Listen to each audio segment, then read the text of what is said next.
I'm Ryan from the PopCulturists, and I'm here with Daniel Davis from the Nanny and Star Trek: The Next Generation. True indeed.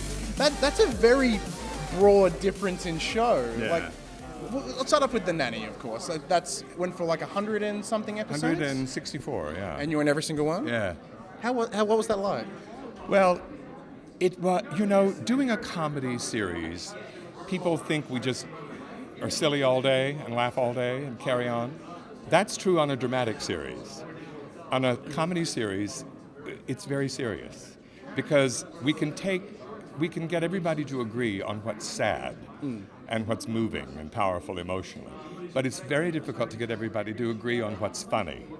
So what makes you laugh may not make somebody else laugh. And so it's like a science almost, working all that out. And sometimes even when we were taping in front of a live audience, something wouldn't go the way the writers had wanted it to go, so they would be in the corner writing new stuff. So ongoing rewrites? Ongoing rewrites, and hand it to us and give you 5 minutes to learn it, and no rehearsal, just shoot. So you're very theater-based, right? I am a totally theater-based actor, and my training was, I grew up in the generation where classical training was still the way it was done. So I trained in the theater. I did nearly 25 years of theater before I ever decided to step in front of a camera or try to. So I brought a pretty good range, having done a lot of classics, a lot of Shakespeare.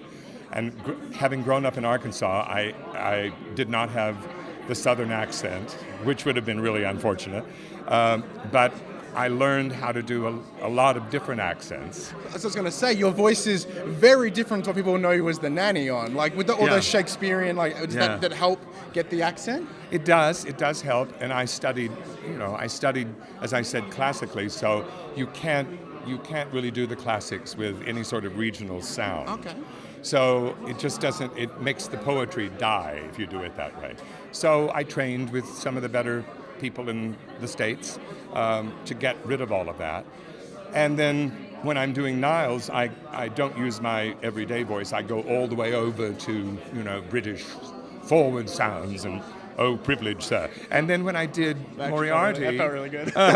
When I did Moriarty, he's a classical from English literature character from Conan Doyle. So you can't do that with an American sound. Now, in regards to the Nanny, right, so there is this sudden trend of old shows coming back. We've got, Gilmore Girls, X-Files just did that little event series. They're doing another one right now. Yeah, so how would you be... I know you did a reunion show a good couple years back. Yes, which I didn't attend because I was working in New York. I was doing... Actually, that's right, I remember, I was doing a play at Lincoln Center with Nathan Lane called The Frogs. And it was Stephen Sondheim, and we were in Tex. And we couldn't work it out. I couldn't leave. If they were to do it, because if you look at the story of Niles and where he ends up, he marries Cece and heads off. How would you see that now? Would you be willing to come back and do something? Sure, we would come back, but I don't think Niles and Cece's marriage lasted more than a couple of days. So I never really got into the idea that we would end up as a couple, but it was sort of a neat way for them to tie up all the loose ends.